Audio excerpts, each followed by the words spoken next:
Good afternoon, everyone, and thank you for joining for this media briefing. We will be addressed this afternoon by Prime Minister, the Honorable Mia Amor-Motley, the Minister of Health and Wellness, Lieutenant Colonel, the Honorable Jeffrey Bostic, Nursing Officer at the Harrison Point Isolation Facility, Ms. Glendora Seal, is joining us virtually as well. And Minister Bostic will begin with an update. Thank you, Lisa. Good evening, residents, visitors, and citizens of Barbados. Good evening to the media. I'm sure that the majority of you, like I have been watching the international news over the last several months and seeing exactly what has been taking place in a number of countries as countries have been seeking to battle the variants of concern. We've seen the impact on those countries, the impact on healthcare systems. Recently, we've also been seeing the impact here within our own CARICOM and Caribbean region. And PAHO would have indicated in a press release a few weeks ago that a number of our territories, our neighboring territories, would have been impacted by variants of concern. We know that we've been having issues from as far north as Bahamas, Jamaica, Antigua and Barbuda, St. Kitts, Nevis, Dominica, St. Lucia, Grenada, here in Barbados as well, and even in the French-speaking Caribbean territories of Guadeloupe and Martinique. In some cases, especially with the countries with the larger populations, sometimes the daily positive figures have been 600, 700, 500, and in some of the smaller territories, even up in 80 and 90. So that the impact of the variants, and especially the Delta variant, has been felt in a lot of our territories. I want to give you a snapshot as to exactly what we have been dealing with at the Ministry of Health and Wellness over the last few weeks. And I will report on the period 18th to 26th of August, and then 11th to 26th of August.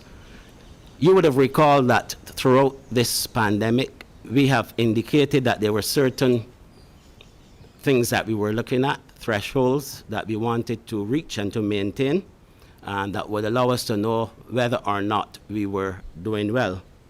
One of those things was the cumulative incidence, which we express over per cases per 100,000 population, and we had said that we had to get ours at the time down to 25 per 100,000, and we've been able to do so and get it fairly well below 25 per 100,000. But this has changed within the last few weeks, and indeed between the 18th and 26th of August, the cumulative incidence has reached 55 per 100,000, and for the 2-week period, 11th to 26th of August, 99 per 100,000. Now, looking at the period 18th to 26th of August, and I want to do this because I want to focus on the local testing that we would have been doing. And during that period, 6,934 tests would have been conducted. These are tests of Barbadian residents. 6,934, and we've had 167 positive cases, or 2.4% of the total number of tests. But what has been alarming and a game changer in a sense throughout this period is the fact that we have recorded 29 positive children under the age of 12. 29 positive children under the age of 12. So we've been following the development of the recent increase in cases over the last 4 days in particular, so that we would have reported on the 27th of August 16 positives out of 1,145 cases.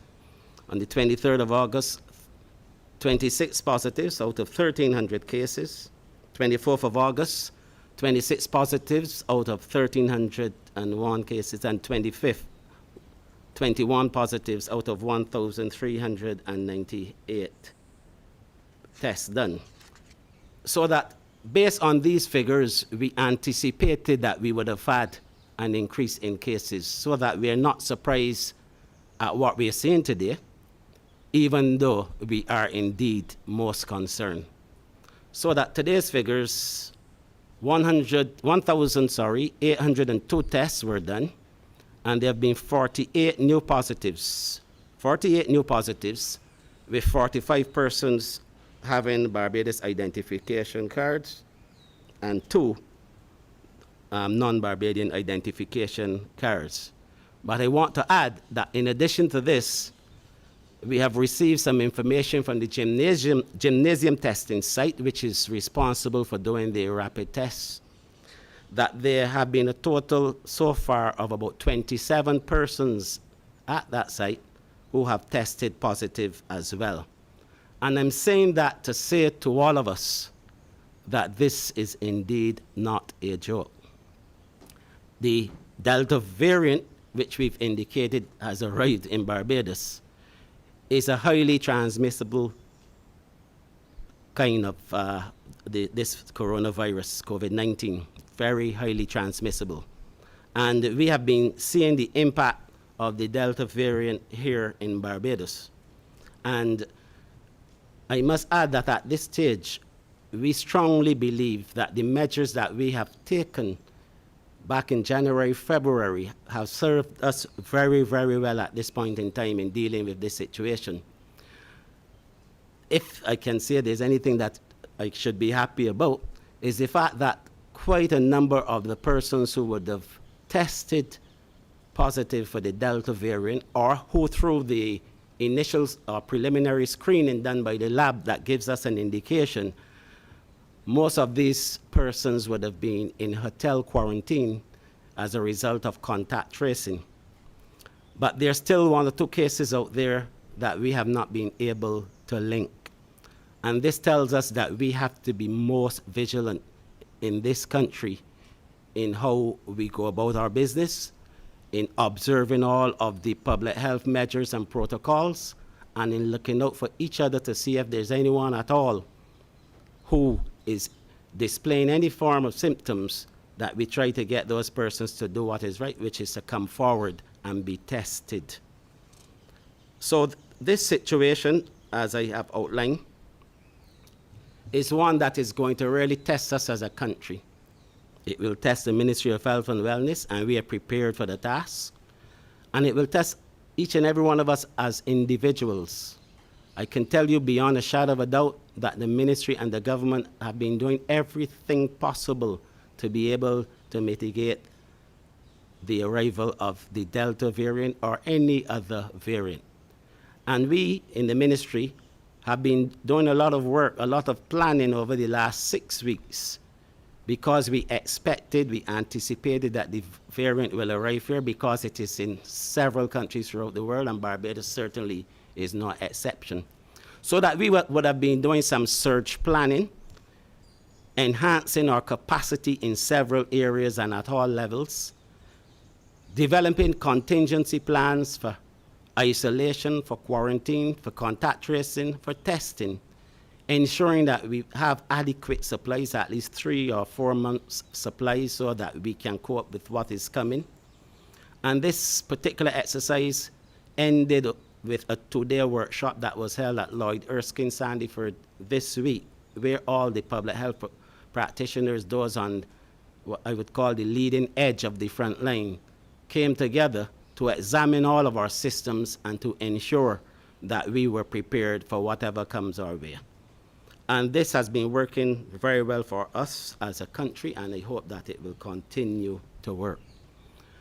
But I have to say this, there's absolutely no doubt that those persons and those countries that follow all of the public health measures and the different layers of defense that the Prime Minister would have alluded to at other meetings and conferences, that these countries are the ones that have been able to fight the battle against the Delta variant. And we are indeed in that position. I believe strongly that this is going to challenge us, yes, but this does not and must not defeat us. We can win here if we continue to do the right things, the different layers of defense. I still am going to encourage and ask Barbadians to come forward and be vaccinated, because the statistics are very, very clear, especially as we tackle this variant. The variant is attacking, for the most part, persons who are unvaccinated. And that, perhaps, is the reason why we are seeing the significant increase in the number of young persons who are testing positive and who are spending time at Harrison Point. Those persons who are unvaccinated are the ones who are displaying the symptoms that concern us as a country. And so I'm urging people to do so. Come forward and be vaccinated. I also want to stress the importance of adhering to all of the other public health measures. This is not a time for doing foolishness. This is not a time for dropping the guard. This is not a time for thinking that we are immune. This is not the time for thinking that we are superhuman. This thing will get us in the same way it is getting other countries if we do not fight and fight with all of the weapons at our disposal. I would also like to say that what we've been observing based on the results that we're seeing is that the positive cases are being seen for the most part in factories and warehouses, distribution centers.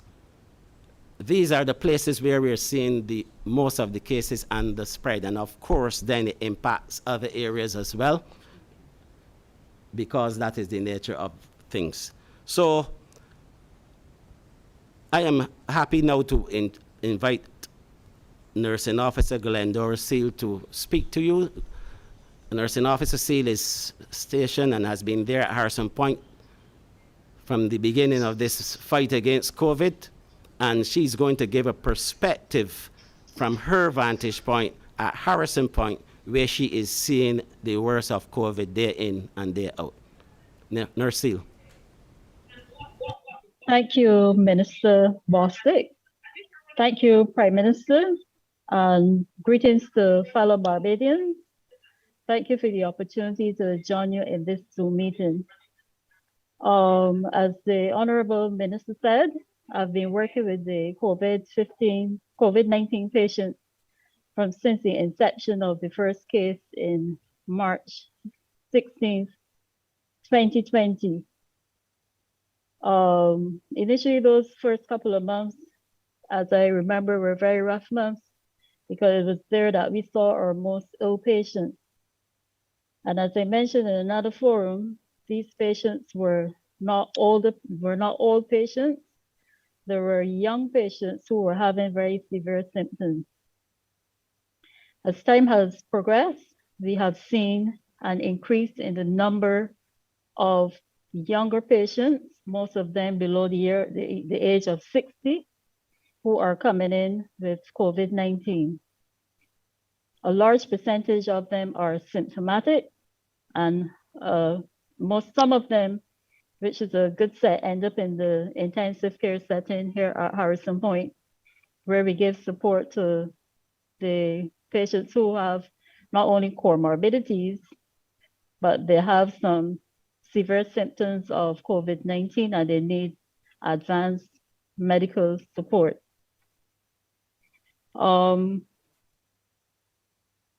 Right now at Harrison Point, we have a number of patients who are in the intensive care setting, which is the primary isolation. The average age of those persons is about 43 years old. 2 of them are critically ill, and all of the others, the majority of them, are on some level of oxygen support. In terms of whether they're vaccinated or unvaccinated, I won't be able to share that data with you. But at this point in time, I would say that we are putting all systems in place in view of the recent information given by the Honorable Minister Bostic in terms of the increased number of positive cases that have been reported recently. In terms of support systems, we're bringing into being, not into being, but we are utilizing the resources of additional nurses. And these nurses are not only Bajan nurses, these nurses are the Ghanaian nurses and the Cubans as well, to work hand in hand with our local counterparts. At this point in time, I would say, I would take time to say thank you to the government of Barbados for taking this initiative in bringing these nurses to assist us, the nursing team here in Barbados, with the COVID-19 patients. I think it's a remarkable move, and it was one that was very insightful, because if we look all over the world, if I may go outside of Barbados at this point in time, most hospitals are struggling with nurses to look after COVID-19 patients, along with the regular patients who do not have COVID. Most people may not know, but nursing is a very tiresome job. Right now at Harrison Point, the staff is working a 12-hour shift. I will also go back further to say that all of the nurses, the majority of the nurses who would have started that journey with me to look after the first set of COVID-19 patients at the Edmore Center back in March 2020, all of them are still working with the COVID-19 patients. I also would not hesitate to say that none of them have ever received a positive COVID test. We've been working with the patients since March 2020. I am aware that persons out there in the audience would be asking about the vaccination uptake among the nurses who are working with the COVID-19. I can speak for the nurses here at Harrison Point. And as I said in another forum, that number, the figure of the percentage of nurses who are vaccinated range around 98%, 98.5%. So back to the present day situation, we continue to soldier on. We're highly motivated in terms of and dedicated to looking after these COVID-19 patients. And I want the public to know out there that the vaccination is not the cure for all for COVID-19. It is one of the armor and is one of in the armory that we can use to navigate the negative outcomes of the COVID-19 vaccination. According to the science, those who are vaccinated, most of the time in the cases provided, they would not have had a severe outcome as those who were unvaccinated.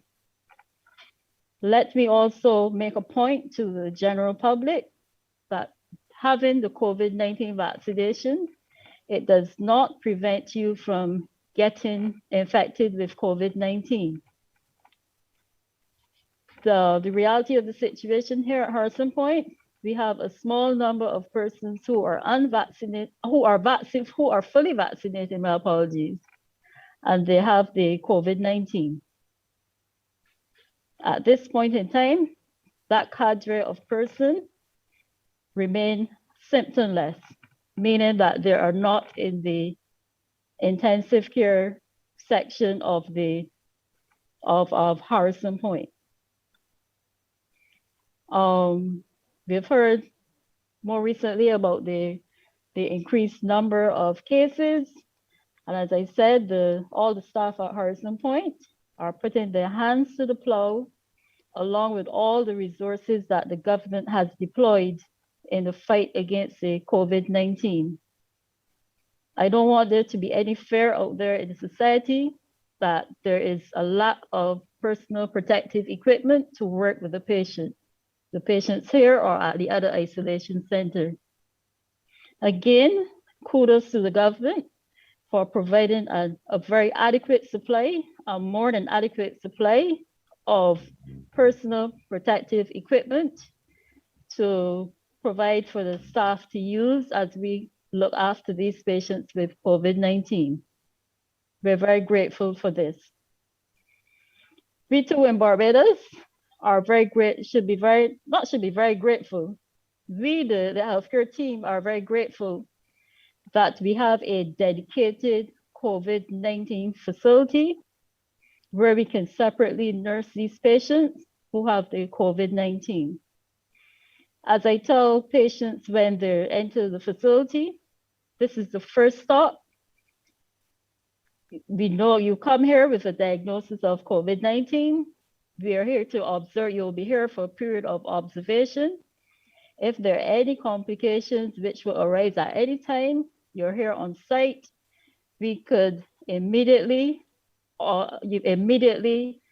pluck you, put you into the setting, assist you with those problems so that the complications will not get worse.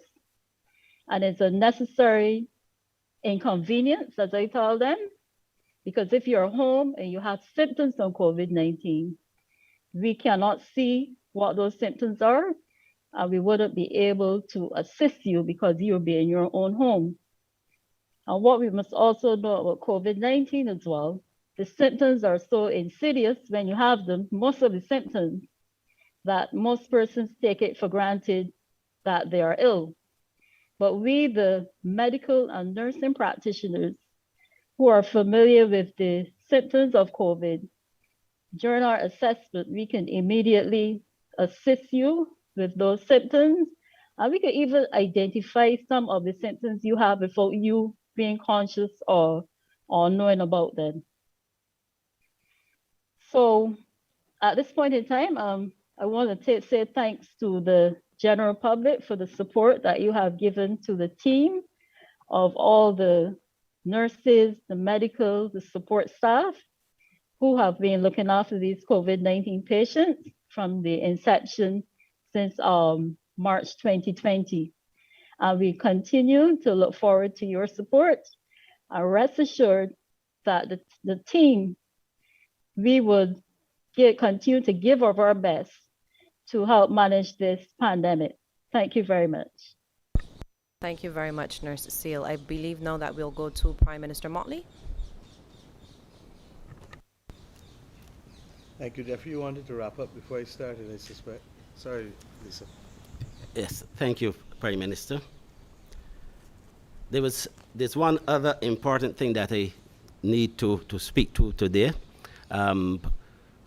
One of the clusters that is really occupying our attention and our resources at this point in time, regrettably, is another church. We have a church cluster that accounts for about 13 of the positive cases today, and there have been cases associated with this church over the last 2 or 3 days. And this obviously is a worrying thing. And what we are seeing is that with the 3 church clusters that we've had, the situation is that churches now are being held in buildings that have not been designed for such activity with the numbers and the type of things that go on, singing and that sort of thing. So from an environmental point of view, this is beginning to be a problem. And we are watching this very closely. We have closed the church for the time being. We have placed in quarantine persons associated with the church through contact tracing. And we are hoping to really nip this one early, because this could be a bit of a problem for us. So this is something that we have to look at going forward, the conduct of church services, where they're being held, and from an environmental standpoint, whether or not those structures are conducive to church being held within a COVID environment, and the numbers and the duration of the services. Thank you, Prime Minister.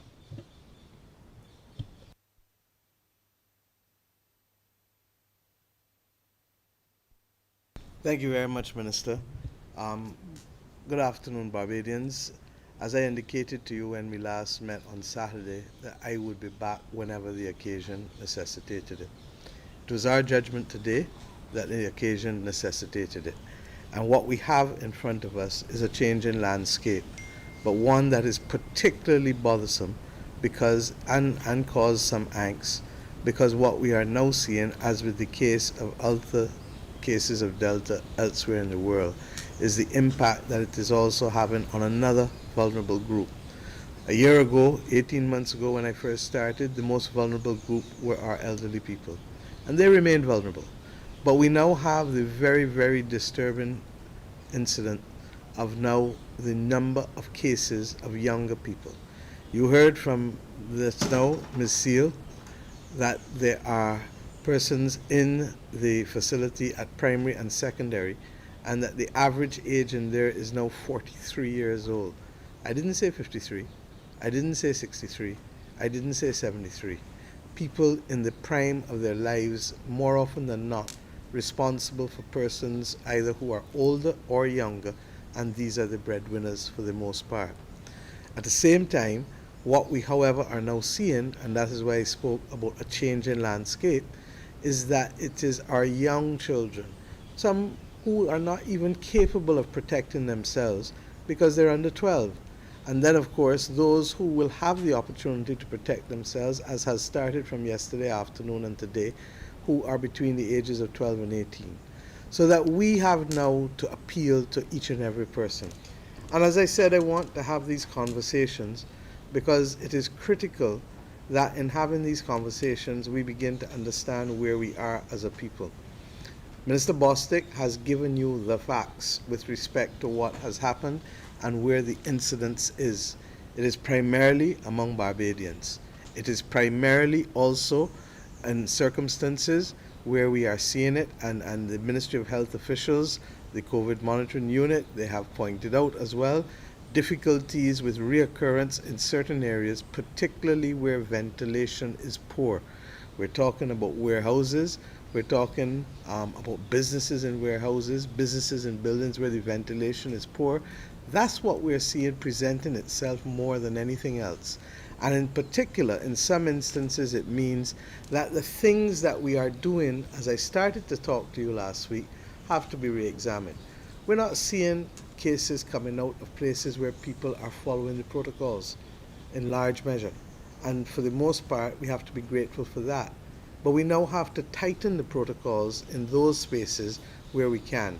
I have already had an initial sounding to the head of the private sector agency indicating that I've asked the Ministry of Health, along with the Environmental Protection Department, to start to look at these buildings, particularly warehouses, where the ventilation needs to be enhanced, whether through the installation of negative pressure facilities or whether through the installation of extractor fans, depending on what is appropriate. I'm not a scientist, I'm not an engineer. They have to be the ones advising us what needs to be put in place. Those persons who are in churches who potentially need assistance elsewhere, we will talk with you and see what we can do. But for the moment, we need to apply our hearts to common sense. And we need to recognize that this thing can get ahead of especially those who are unvaccinated.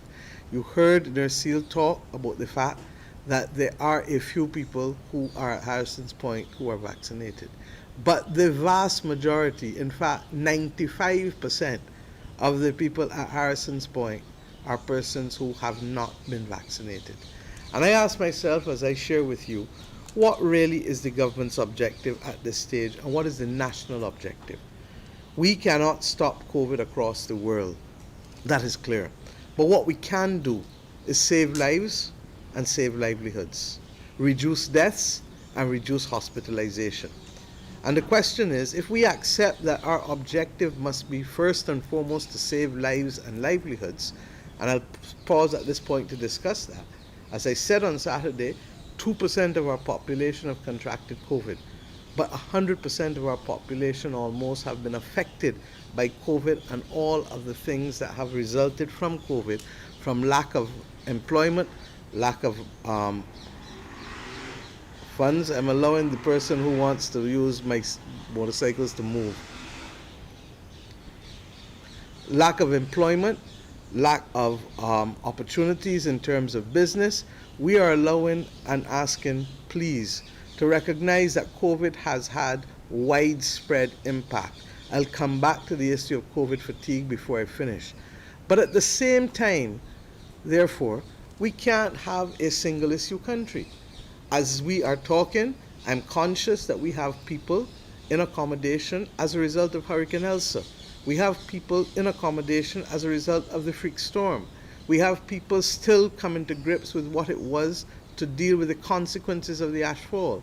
And we have to deal with the normal challenges that all existed prior to January 2020. It therefore means that, like with everything else in life, and as all great civilizations have had to come to contend with, there has to be balance and there has to be a clear approach that allows us first and foremost to follow the science and go where the science is taking us, but to recognize that this is not a single issue country. And to that extent, we need to be able to ensure that as we protect lives, we're also protecting livelihoods, because if people don't have a livelihood, they become more vulnerable to all kinds of negative actions. At the same time, the science is very, very clear that if we want to reduce deaths, and if we want, and I'd love these deaths to go to zero, and I pray that we can get there, but at the very least, since I'm not God, I'm not trying to be, we want to reduce deaths, and we want to reduce hospitalizations. What do we do to do that? We know the drill. Yes, in the Swiss cheese analogy, we have the mask. We have, and that has a few holes in it. And we put another slice on top of it, and we have the sanitization. And yes, there are 1 or 2 holes on top of it, but it's not in the same place as the one below. And we put another slice on top of it, and that's the sanitization. And that has a few holes on top of it, but it's not in the same place as the one from the mask or indeed from the physical distancing. And then we go to the vaccinations, which may have a few small holes, but they're not in the same place again. And our simple contention is that it is the combination of sound protocols plus vaccination that will help us reach the objective nationally of reducing literally the number of deaths and reducing the scale of hospitalization for severe illness. And I add a third one, the consequences for those who emerge from hospital but who have what is now coming to be called long COVID, because they've contracted diabetes or they've contracted hypertension or they have kidney problems. And this week, as I've moved around the country dealing with the healthcare visits that I promised you that I would do, I did them on Monday, on Tuesday, on Wednesday, and today I even did one which had to be truncated because of my address to the nation. In doing these visits, it is clear from the testimony of some who have contracted it, some who have also been courageous enough to say that they want to share with the Barbadian public, that this thing really, really is serious. We all know what it is to hear about Russian roulette, but this is now COVID roulette, because we simply do not know among the unvaccinated who will have a severe reaction and who will be asymptomatic, and be able to get by with little or nothing. We equally don't know who may not have had as severe as the others, but may present themselves with long COVID. And regrettably, we've already lost one young Barbadian child from COVID earlier this year, and Dr. Cave came on television and spoke at length about the particular incidents and threat that can be available, that can be, children can be susceptible to with COVID. From my own perspective, I understood it clearly when they told me that this COVID attacks all the organs in your body in a funny way, like sepsis. And regrettably, that's not something that I want any of you to have to face. In fact, the metaphor that came to mind is like watching a madman run through, literally running at your organs and literally attacking whichever organ it feels to attack, like, and you don't know which one will survive and which one will go down. So my friends, in setting the objectives, what I've tried to do is to show you how do we meet those objectives. And it is clear to me that vaccination plus the enforced protocols will have to continue to be our primary weapons in the fight against COVID. There are those who will ask, why not shut down totally? Well, I can't shut down totally because we don't know when this is going to end. And by all accounts, in talking with all of the relevant personnel, we are in for a marathon. This is not a sprint. And in the last Olympics, not even Elaine Thompson could run a marathon by sprinting. Not even our own Shadow Williams. And I think we therefore all know that in applying our hearts to wisdom, we need to understand how we can live with this and not issue a declaration of war against those Barbadians who are not yet working and those Barbadians who are currently working but whose jobs may be put at risk if we simply shut down one time. The truth is that there is no immediate end in sight for COVID, and therefore we have to apply our hearts to wisdom and ensure that we can end COVID deaths and end COVID hospitalizations or minimize them in both instances, and the way to do that is by agreeing to the vaccine. Now, I've been very clear that this government will not mandate, because one of the immediate threats to the nation is not just COVID, but it is the development of two Barbadoses that can be as deleterious and as negative in its consequences to Barbadians, 166 square miles, as other things that are allowed to obtain. Against that backdrop, I've been working along with members, and Jeffrey, Minister Bostic, has been with me on all except one so far because he had to be here today for you, and I decided to deal with the one at the psychiatric hospital today. But the bottom line is we've been moving from health institution to health institution, and will continue to do so because it is that important to us. I'm so happy that Nurse Seal has reported that 98.5% of the nurses at the Harrison's Point facility are in fact vaccinated, because they know the risk immediately to them, and even if they were to contract it, they know that their chances of having to be hospitalized or their chances of having to face even more serious consequences are much, much less. Indeed, at the psychiatric hospital this afternoon, a senior private sector doctor who spoke reminded us of a University of California, San Francisco study that has just come out that has made it absolutely clear that persons who have received the vaccination, or let me put it another way, persons who have not been vaccinated are 5 times more likely to catch COVID than a person who has been vaccinated. Persons who have not been vaccinated are 5 times more likely to catch COVID than one who has been vaccinated. And secondly, persons who have not been vaccinated are 25 times more likely to be hospitalized. 25 times more likely to be hospitalized than a person who is vaccinated. Now, I haven't seen the study myself, but I am very clear and have asked for a copy of it, because I believe that this is the kind of information that we need to be sharing with each other.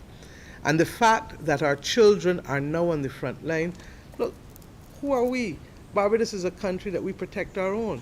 And children between the age of birth and just under 12 years old, we have somewhere between 45 to 50,000 Barbadian children in that age group. Who can take care of them? Who can take care of them? Is you and me, is all of us.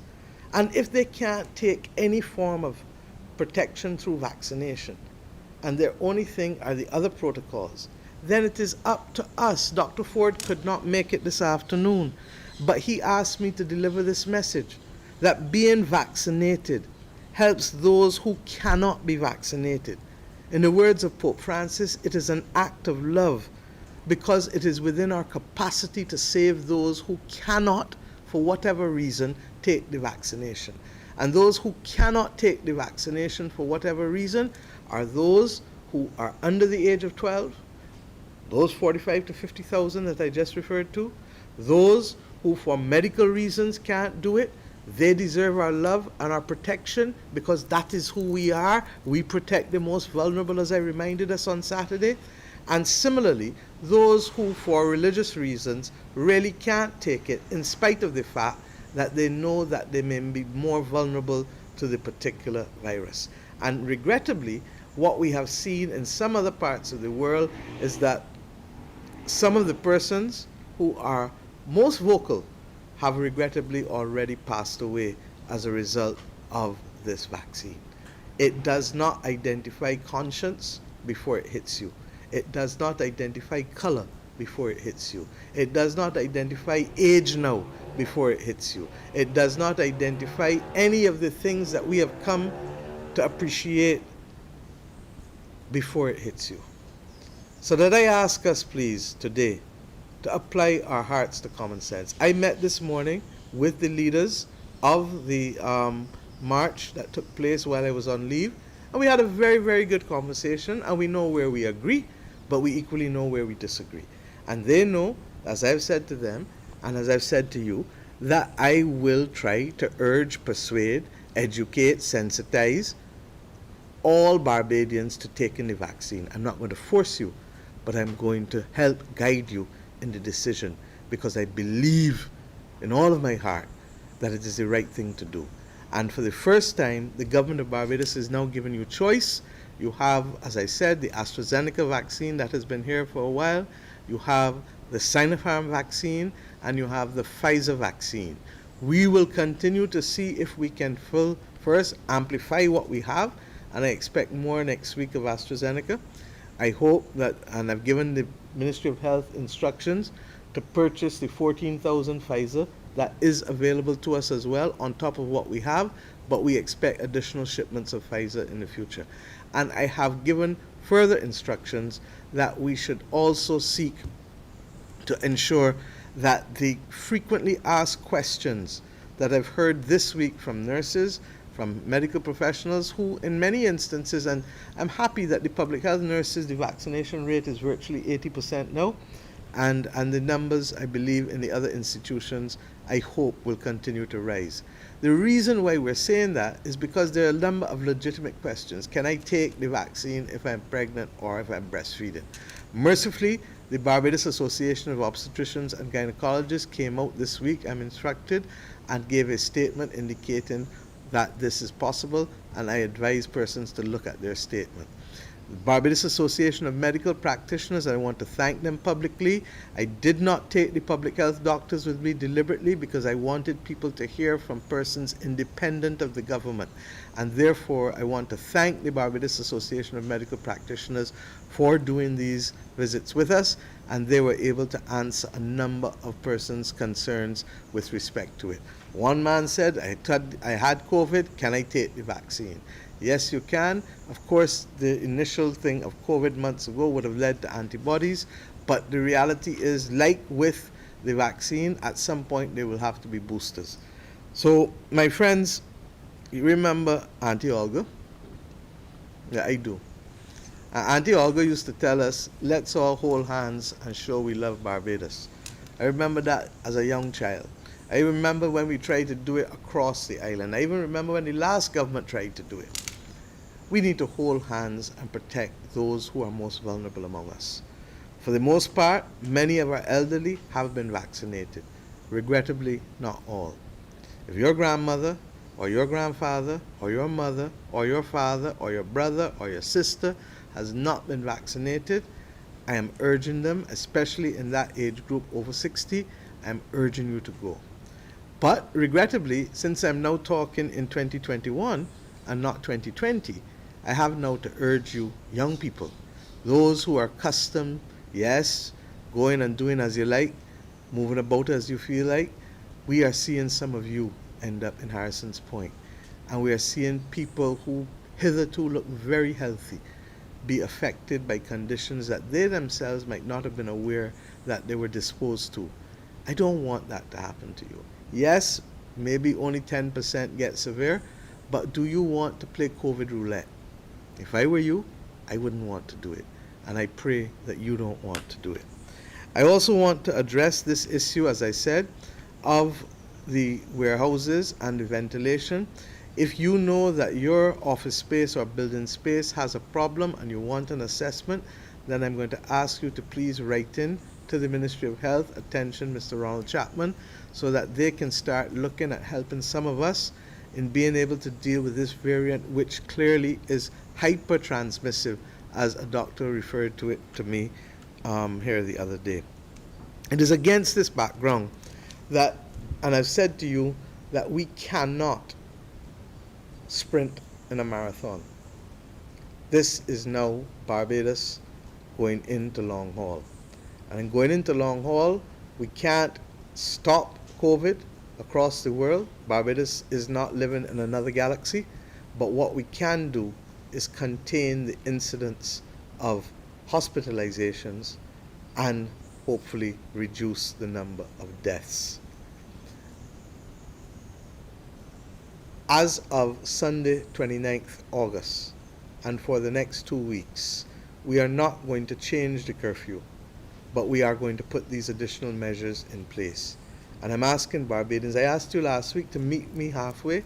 I can meet you halfway, you meet me halfway. Because this is now a marathon, not a sprint. So that as of Sunday, 29th August, we are going to have to prohibit all visits to nursing homes and elderly care hospitals, elderly care senior citizens homes, geriatric hospital, the district hospitals. Persons will be allowed to drop off packages. The packages will be sanitized, but you're going to have to stop the visiting. I have asked the officers to see where we can use, wherever possible, electronic media, iPads, FaceTime, WhatsApp video, we know them all. But we don't want people to be deprived of the comfort of their family or the pictures of their family. In fact, when I went to the geriatric hospital this week, I had to send a virtual hug and a selfie to a constituent of mine who's 102 years old and who recognized me and sent messages to me. So I understand the emotion that goes with it, but I'm asking us for now, let us protect them, let us drop off the packages, and let us do the electronic visits where possible. Similarly, in accordance with the recommendation of the EOC and the CMO, all church services now, including funerals and weddings, will be limited to 25 persons, and there will be a mandatory 6-foot spacing between persons sitting outside of their immediate bubble of family. The length of the service or the ceremony will now be limited to 90 minutes as a result, 1.5 hours. Similarly, meetings of fraternal societies, private or social clubs, civic associations, organizations, from Sunday will be limited to 25 persons. Graduations and receptions will be prohibited for now. This is not forever, and I've already been informed by the Minister of Education that a lot of the graduations have in fact been virtual and that it has gone down well for many people. Bars and rum shops, let me talk. We are going to keep you open. But I am appealing, I'm talking straight to the owners now, to the proprietors. We don't want consumption inside of the premises where possible. Let people come and buy what they want. If you have outdoor capacity or capacity that is well ventilated, by all means. But we don't want people standing up in the shop, liming and drinking as they would normally have done in the past. And in fact, I want to speak particularly to those who traditionally do that. Step outside. We have allowed you to continue to have outdoor gatherings up to 20 persons. But this isn't now about me talking to you or the Prime Minister talking to you. This is about us doing the right thing for each other. Because whether we like it or not, I can't save you from the virus if you put yourself in harm's way. Outdoor gatherings, as I indicated last Saturday, is limited to 20 persons.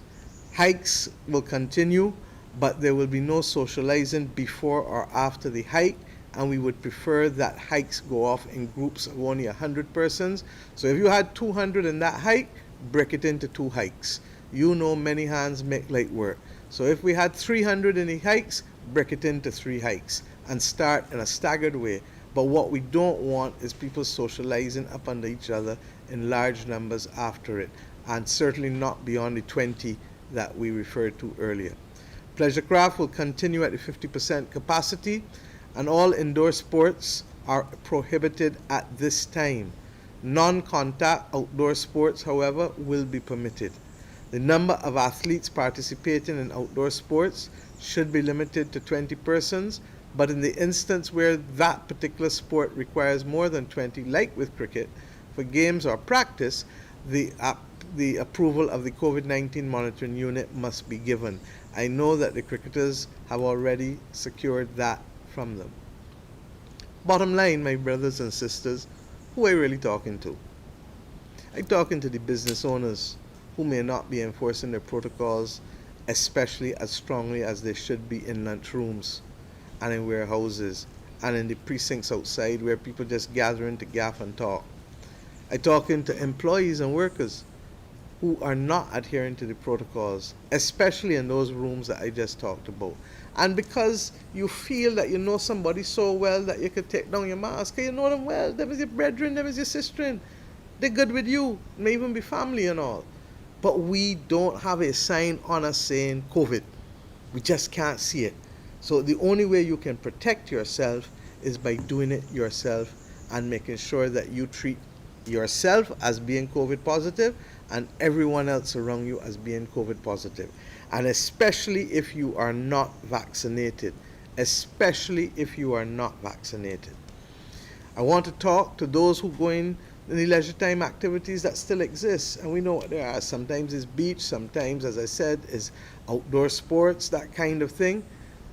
Be on your guard. It does not take much for us to fall off. Persons who go to rum shops and limes, remember, there's the influence of alcohol. And if you're drinking, remember, alcohol can sometimes make you a little freer and a little more likely to do things that you would not otherwise do. For those who are still among the numbers going to church, we ask you, adhere to the social distance, adhere to the reality that if you're singing, there is a greater likelihood of this. I can't tell you not to sing, but I can tell you, for example, that you have to make sure that the distances are there, and wherever possible, when we can use recorded music, let's use it. We do it all the time. Okay? I want to talk to the parents and family members, and I talked to you Saturday, talking to you again, who live in the same household of children or people who are accustomed going in and going out. In other words, a lot of high volume movement, high traffic. That is likely to be problematic because we just don't know.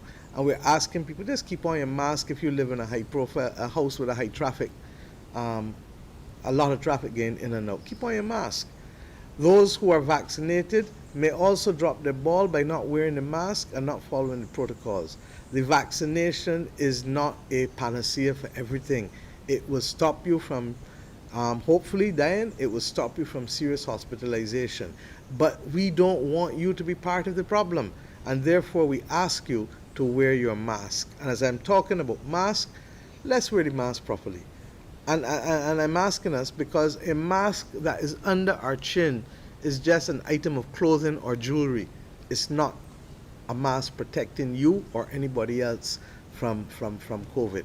So I'm asking us, and sometimes it may just mean a simple, hey, Breads, pull out your mask, in the same way that you will tell somebody if a bee or something or a wasp or something moving around them, you say, watch that. Or a centipede down below your foot, watch that. Similarly, we have a lot of instances of families, and this is where I want to speak, because anybody who's been tracking what has been happening in the Caribbean, you see it. You see it. Because Delta is hyper-transmissible, what tends to happen is that that person, and we've seen it even this week, we have people who have had COVID, not COVID, who have had the vaccine, catch myself, who have been COVID positive, moving around. But because when they moved around, they had the mask and also kept the protocols, the primary contacts with whom they came into contact have not been found to have COVID in some instances. But who got it? The people home at them. Because when they went home, they take off the mask, or when they went home, they drop the guard. And therefore, I want to talk to you. And I can get even more real. I want to talk to some of you who got visiting relationships.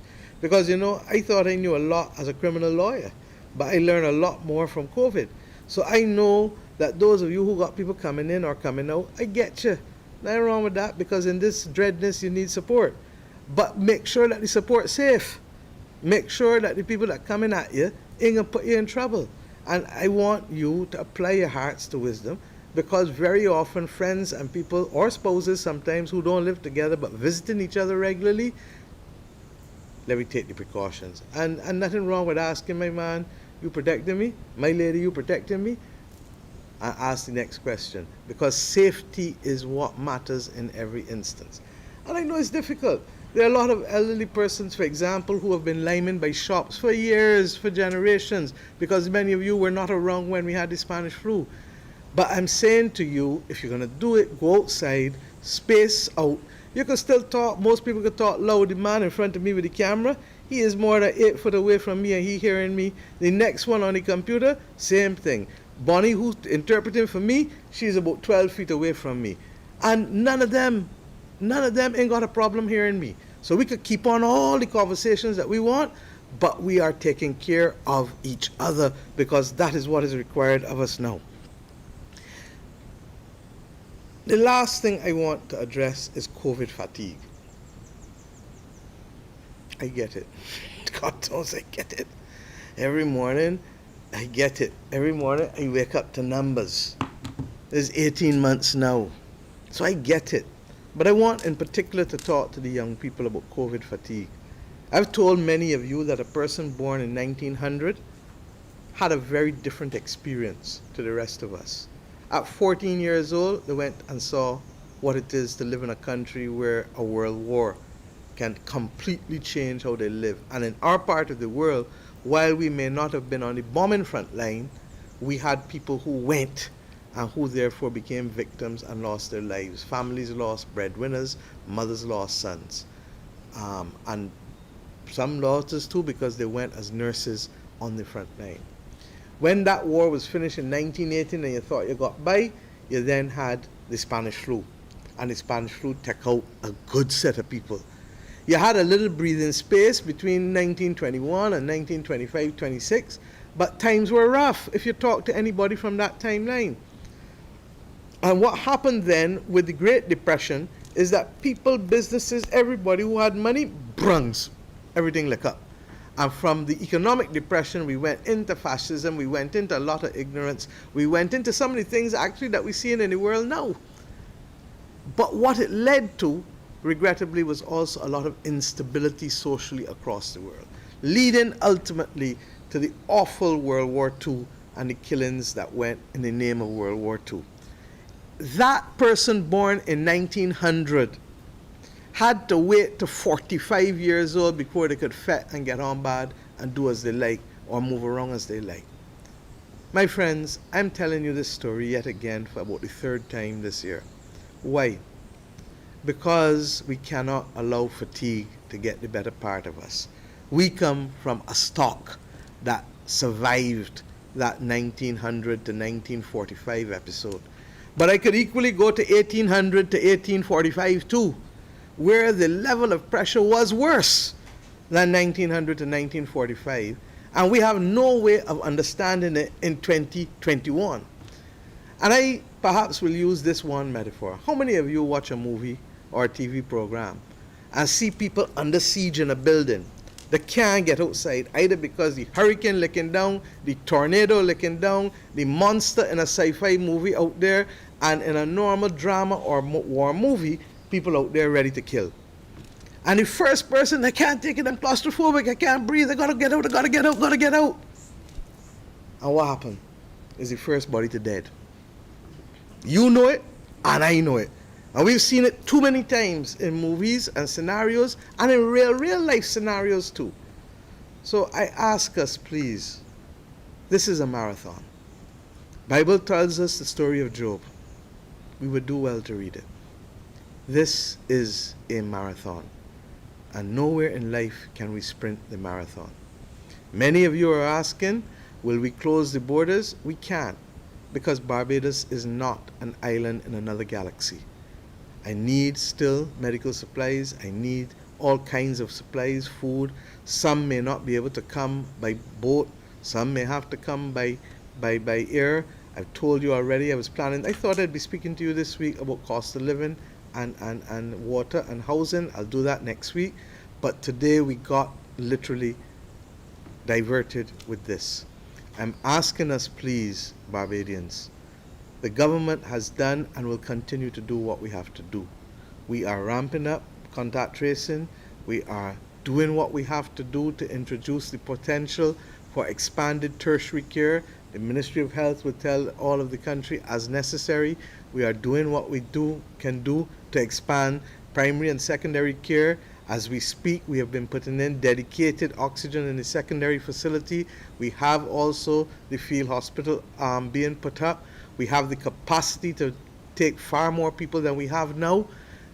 But before we get to that point, like last Saturday, like the time before, I'm asking you now to help us help you.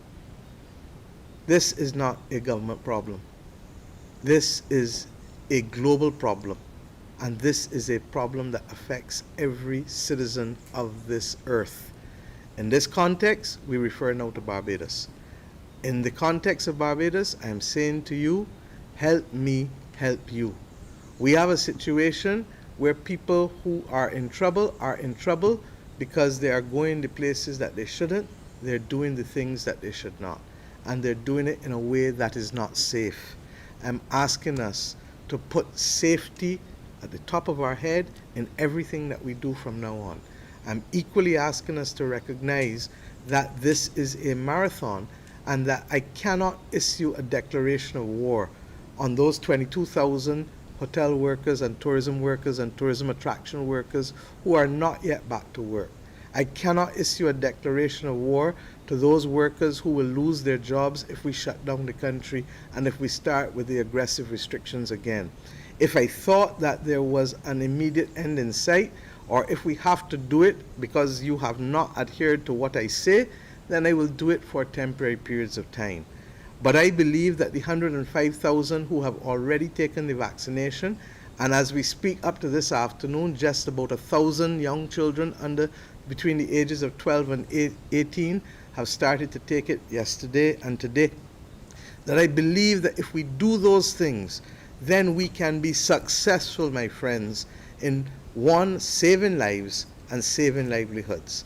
We want as few deaths as possible, as few hospitalizations as possible. We want to prevent long COVID. We want to ensure that we can still have some level of normalcy, even if it is not the old-time normal, the new normal, as we go forward. And why?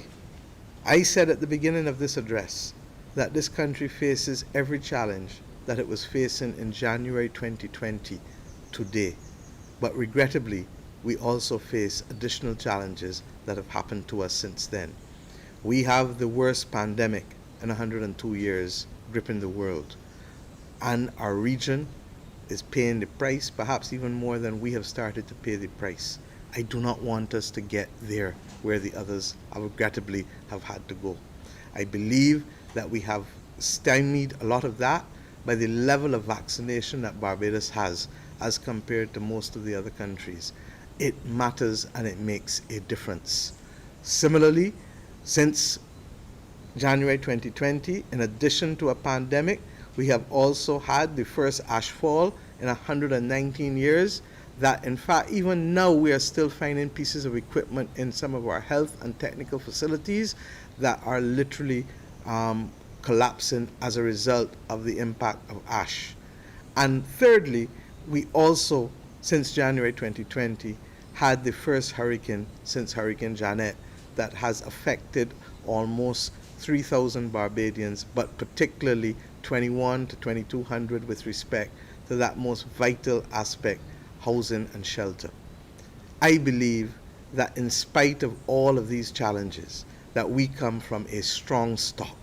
We come from people who knew what it was to endure 3 centuries of oppression and slavery and the deprivation of the right to say yes, no, or to move forward, backward.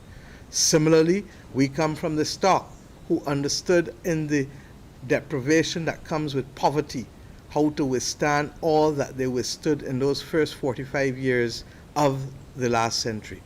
We come from a stock that is proud and strong and resilient. And even when one of us starts to falter, we come from a stock that holds up each other and said, brethren, don't fall, I got you. Sisterin, don't fall, I got you. And above all else, we come from a stock that takes care of the most vulnerable, those who did for us when we could not do for ourselves. and those who need us to do for them because they have not reached the stage of maturity to do for themselves. It is against this background, my friends, that I ask us to walk on this long journey. I don't want to lose any of you. We don't want to lose any of you. You don't want to lose people around you. Join with us. The government alone cannot do it. We have to accept that we have reached a stage where personal responsibility, individual responsibility, you saying there is nothing I can give my child or my grandchild, my nephew or my niece who is under 12 other than the act of love of being vaccinated and making sure that I can reduce the extent to which they are exposed, because I'm less likely to catch this thing if I'm vaccinated, and I'm certainly less likely to have serious consequences, be it death or serious hospitalization, if I'm vaccinated. My friends, we will keep talking. I am satisfied that the Barbados approach has been strong and has been good. That approach to isolation, quarantining, regular testing, which we're boosting again, and we want you to help us, because the more tests we do, the easier and quicker we catch you early on, the better it is for you, vaccinated or unvaccinated. And finally, messaging. We will continue to talk, because it is only as a family talking together that we will get around this. At this point, we will open up to any questions. Thank you. Thank you, Prime Minister. Go ahead. You can proceed with your question. Hi. Good evening, Lisa. Ian Bourne from Beijing Reporter.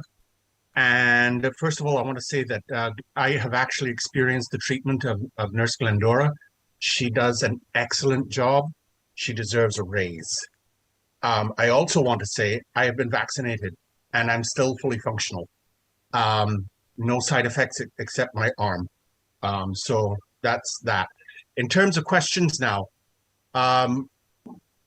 based on all of the information that we've just received, I'm at a loss to understand why churches have not just been simply limited to online like how we're doing right now. People need to be able to praise their God still, and they need to be led in worship. And more often than not, the pastor needs other people around them to help them in that process. We have to be respectful of the fact that we are people of faith, and therefore we can do this safely. This is a marathon, Ian, not a sprint. Also, is there a likelihood of schools being delayed in opening until the Pfizer has been sorted out, rolled out more than the 1,000 that have currently received it? I'm not going to make those pronouncements now, but I would, if I were you, apply my heart to wisdom and recognize that against that background, since children can transmit it, we need to make sure our children are vaccinated, and that if we still have an appreciable risk, then this country will be the first to protect our children. The theme of my speech has been, let us all hold hands together and protect our most vulnerable, our elderly and our children. Thank you. Good afternoon, Prime Minister. Wendy Burke here, CBC. You spoke to the field hospital being set up. I'm wondering if you can tell me where that is actually taking place now. And then I have a question for Mr. Bostic once you give your answer. Okay. It is being set up at Harrison's Point, but he can speak to you better about that than I can. Luckily, when we prepared Harrison's Point last year, most Barbadians would not know this. I asked for a concrete pad to be put down with services, and in fact that now allows us to have the seamless establishment of the field hospital on that point. Thank you. Yes, and my question to Minister Bostic is with respect to those other contingencies which you were speaking to earlier in terms of carrying out all the various plans. I understand that outside of the field hospital at Harrison Point, we're also ramping up other isolation facilities. Can you speak to it now? Yes, there's a building outside of Harrison Point which we have not been using. We refurbished that building, and it was intended to be a testing site initially, and we were also going to use it as a screening facility for the isolation center. That has now been outfitted with beds and everything to be able to take some additional cases if necessary, and recognizing especially that the work we're trying to do in the secondary isolation, which is installing oxygen and other things in there to be able to make that more of a primary facility than secondary, that has dislocated some persons, and so we've had to make some adjustments. So we are utilizing that as well, and we also have the capacity for placing another large tent at Harrison Point if necessary in order to take some additional persons. I also add to Jeffrey. Look, hold on. With all due respect, please. Let's. We're running nowhere. We had meetings beforehand, and yes, we are using Blackman Gollop again. Yes, we will have other facilities as necessary, but you have to give the government the opportunity to continue. We would have had meetings from as far back as a week before, as I told you when I came back, last week, sorry, when I came back, that started to look at other facilities as well as the opportunity for paid isolation, just like we have paid wards, because we recognize that the government-sponsored isolation may become challenged, and we may have to do isolation as we did early in the year. You remember when we took persons to Savannah and other hotels because of the fact that they were positive but they were asymptomatic, in other words, no serious symptoms. And therefore, we want to be able still to accommodate those persons to make sure that they're not mixing in the same way that we introduce quarantine for primary contacts. What we have discussed today is that we may reach a point as well where we will allow where possible, but then people will private isolation, but they will have to have security, pay for security to watch them, and also be subject to private medical care, which we will arrange separately. But we hope we don't have to get fully there, but we're putting all precautions in place to ensure that we can meet the needs of all Barbadians as far as possible. Wendy, I believe you had a follow-up.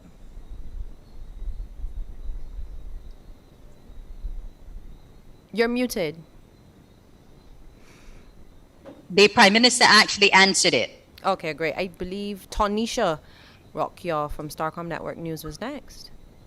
Yes, this question is for the Prime Minister. What was the recommendation from the Barbados Association of Medical Practitioners to prohibit indoor dining at restaurants and extending the hours of the curfew not accepted? Said we cannot sprint a marathon. We can't sprint it, and Barbados is going to have to also apply itself to evidence and science. The evidence, and Minister Bostic is free to speak, we have not had a large number of cases coming from restaurants. We've not had a large number of cases coming from supermarkets. We've not had a large number of cases coming from those areas that are difficult.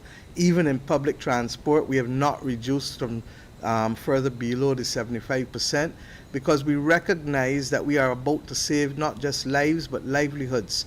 And if we don't put our minds in that space that this is a marathon, then we will end up panting and dropping dead before we get to mile 1.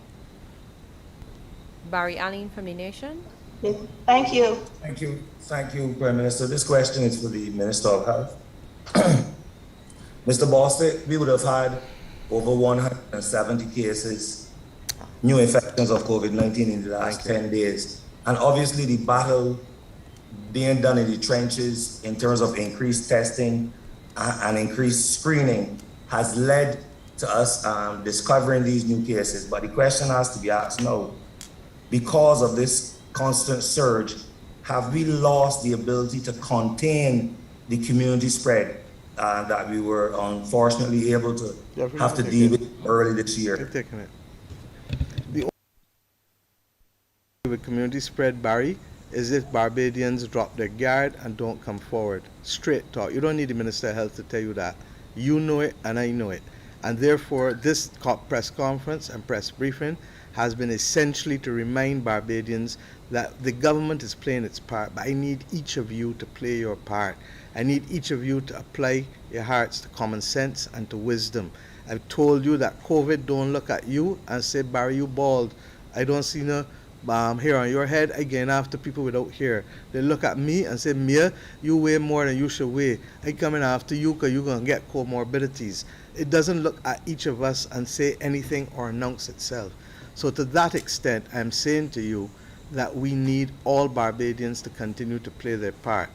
Do we and can we contain the spread globally? Probably not. Can we contain the spread locally? Very difficult to do. Can we reduce the amount of deaths? Absolutely.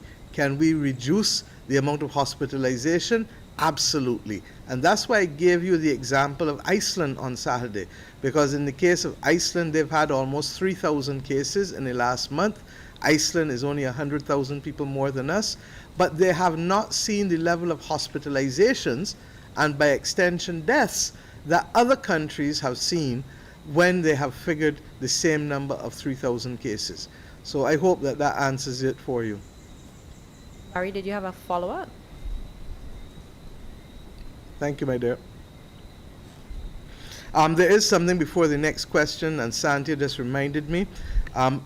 In talking to the healthcare workers this week, it became very clear that people legitimately say, but if I take the vaccine and something happened to me and I dead, who can take care of my family? I want to answer this in two ways. One, the cabinet has discussed this matter, and I believe that that I can tell you definitively that we will issue, as has happened in the UK and Canada, a directive that allows you to have a one-off payment so long as your family, your estate, so long as we can show that the death or serious disability came as a result of the vaccine. That is not a question for commentary, like the things going around Facebook and WhatsApp, like was going around last week about a woman who died, and you say that she died from the vaccine, when in truth and in fact, we know the facts are not even near there. We have a committee that involves independent people, including BAMP and others, that deals with adverse reactions, and I think that's led by the head of the pharmacy. Is that Ms. Hines who leads that? The head of the drug service. So these are people who are independent and professionals. And so long as that is in place, and we will roll it out, I've asked for greater details and research on how we look at quantum and causality, but that is being done as we speak. Secondly, this is a country that offers, for the most part, free health care. Let's never forget that. So we don't start where other countries start, because we already give people access to free health care. And thirdly, I say to you that if you die from the vaccine, we will help you. But regrettably, when you die from COVID, I'm not sure who's going to, other than the normal welfare services. Next question. Emmanuel, you're muted. Yes. Oh. You're still muted, Emmanuel. Let me also say that it's been brought to my attention that while it was Auntie Olga who made me know about Let's Hold Hands, that it was really an idea of Paul Foster, and any offense given to the Foster family, I truly apologize. Thank you.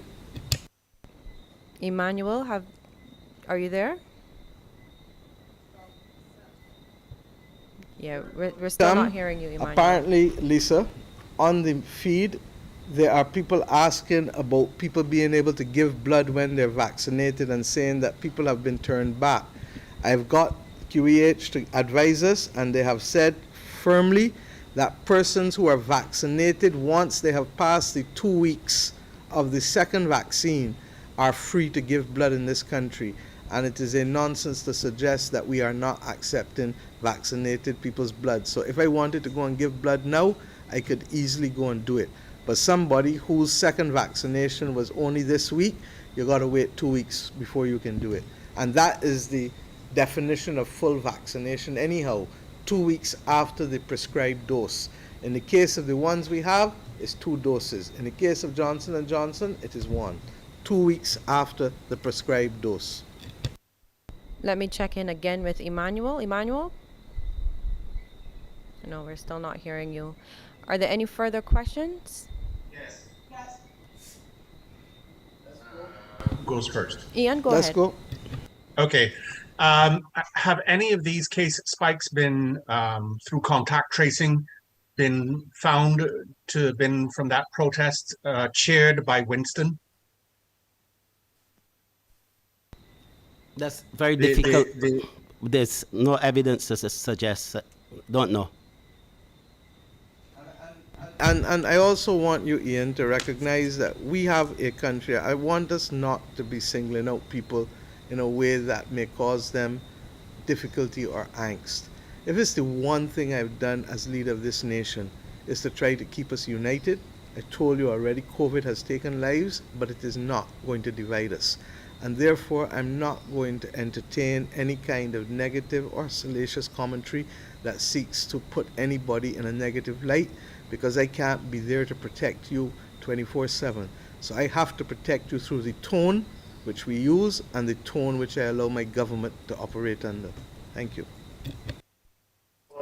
I have a question for the Prime Minister, Tanisha Rocky again. What are the plans for the students of Black Manangola as the facility is being used as an isolation center? Well, as I indicated to you, first of all, school was not started to begin before the 20th of September.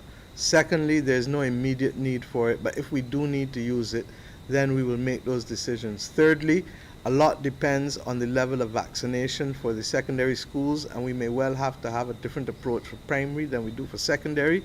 But I don't believe in instant policy, and I'm not going to do or create instant policy simply because I've been asked a question here.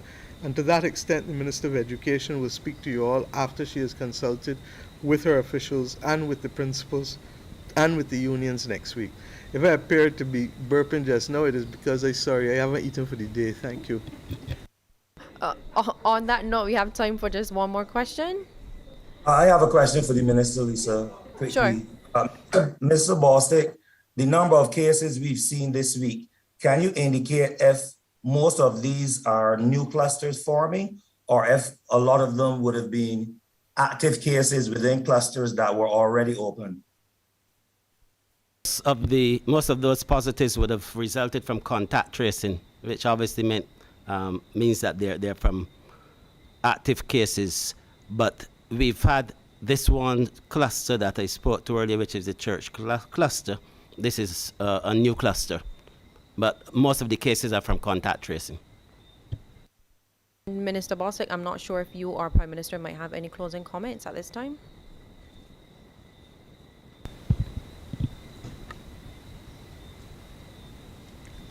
It's up to you, Barbados. I never thought that we would be in a position where we would be challenged in this way. But COVID has brought out the worst in us, and it has brought out the best in us. And one of the best things that it potentially can bring out in us is standing up and taking care of each other, because we will need it when COVID is over or COVID is behind us. It is a virtue that got those of us who occupied this land when they didn't have freedom. It was only through working together that they could be resilient enough to survive. It was equally what put those of us in a modern Barbados together to be able to overcome the deprivation and the other problems that prevented people from access to basic food, shelter, or normal liberties. It will, in the 21st century, be the defining difference between those countries that have made it without much loss and those that regrettably will see a wasteland emerging because they have not taken care of themselves either physically, health-wise, or economically. I've said over and over, this is not an exam. This is not a one-issue country. This is real life. And real life requires us to multitask and requires us to meet all of the challenges that present themselves. I have the confidence that this nation, which I am proud to lead, which is where my navel string berry, has it within it to rise to the occasion. And why am I saying so? This is not just rhetoric. 105,000 Barbadians, more than 1 in every 2 Barbadian adults, have already voted with their feet that they are prepared to help us in the battle of minimizing deaths and minimizing hospitalizations, in saving lives and in saving livelihoods. Is the sea roughy? Is the sea rough? By all means, it is rough. Is the sea choppy, is what I meant to say. By all means, it is choppy. Will it have an undercurrent here and there or a riptide? Yes, it will. But when the riptide comes, you have to know how to handle it. And similarly, when this surge comes, we have to know how to handle it. Let us vaccinate if you are not medically incapable of doing so, or medically capable of doing so. Let us make sure that we vaccinate if it is not against your religious views or your philosophical views. Come forward and let us vaccinate.